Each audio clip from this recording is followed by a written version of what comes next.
Ladies and gentlemen, welcome to the stage a good friend of Yesbar Virgin's, a fantastically funny man, the last act of this half, the wonderful, the fantastic Mr. J.T. Brown!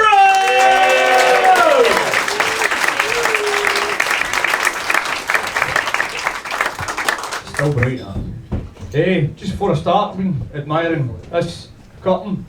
One of the other acts have kind of touched it. The reason I'm looking at it is the last time I seen a curtain like this, I never saw my grandfather again. By the way, hold on a minute, man, that's not a crematorium joke, right? We took him in a stag do to Benidorm.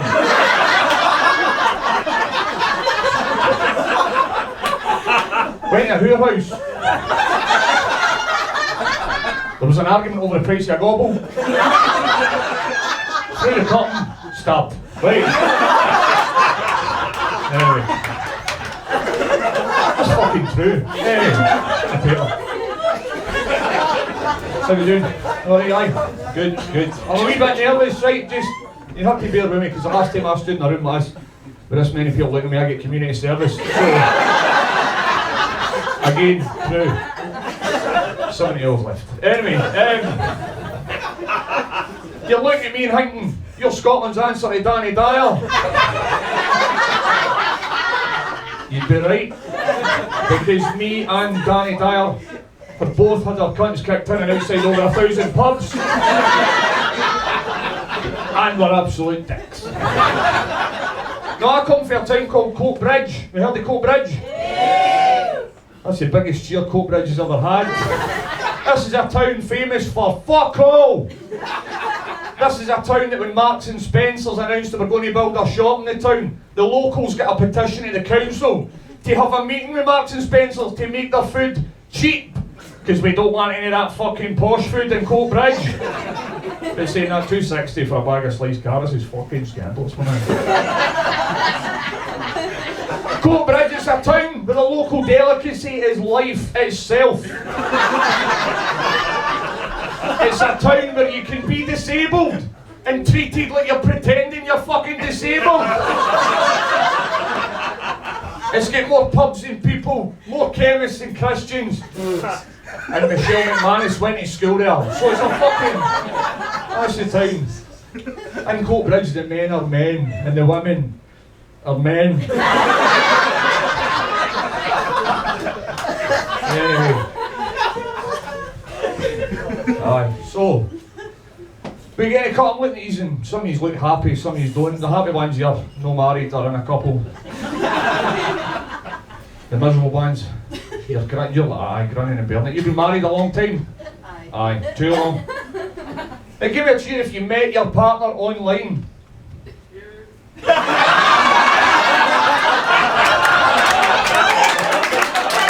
Well played, big chap. Well played. Well played.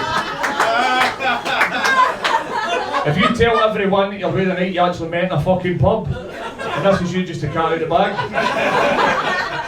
No, cool. The reason I ask, right, is like you've heard of Tinder, right? Tinder is that kind of app on the phone that allows you to become an instant judgmental prick. You've done that, right? If you don't know what Tinder is, it's an app on the phone. You can instantly look at people and just decide yes or no based on what they look like, right? So you can go size of tits and hair, and go that guy's got big ears.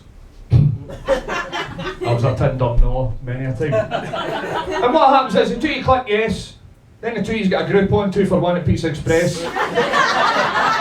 Full of cheap cider. You got your grand's bit because your motel you'd be back for 11. And if you weren't back for 11, the door was getting fucking locked. You got pumped, Tinder. That's Tinder, right?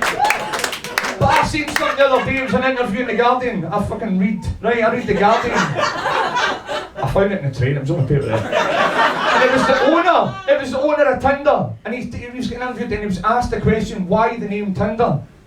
Now he answered it by saying, Tinder, it's designed to get the flames started. Now any Boy Scouts in here tonight that survived the abuse, you'll know. Fucking shut up, my time's ready, right? Keep it coming, fuck it, right? Tinder is wee bits of wood that start a fire. And I thought, that's a brilliant answer. I wish that had been me.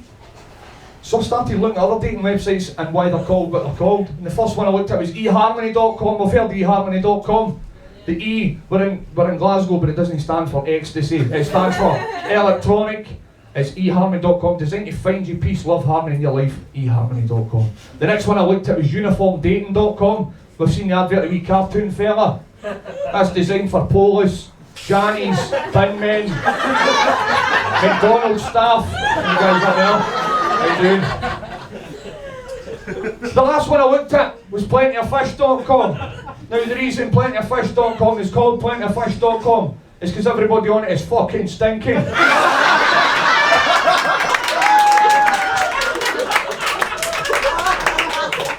And they look like they can breathe underwater. I actually met a girl on Plenty of Fish.